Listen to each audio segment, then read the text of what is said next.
Tumaas po ang bilang ng mga Pilipinong walang trabaho sa pinakahuling survey ng SWS o Social Weather Stations at ng pahayagang Business World. Mula sa 9.6 million noong Setyembre, umakyat pa ang bilang sa 12.1 million nitong Disyembre. Ito na po ang pinakamataas na unemployment rate na naitala ng SWS mula noong August 2012. Karamihan sa mga walang trabaho sa December survey, nag-resign, nawala ng trabaho o naghahanap pa lang ng trabaho. Isinagawa ang survey sa pagitan ng December 11 at 16.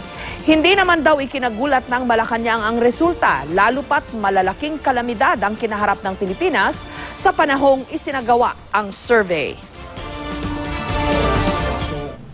Based on the three calamities that beset this country, the earthquake that disrupted economic activity in Bohol, the Zamboanga incident, as well as the a whole swath of territory that was affected by Typhoon Yolanda, the unemployment factor increase was understandable. We continue to find measures that could provide employment for them.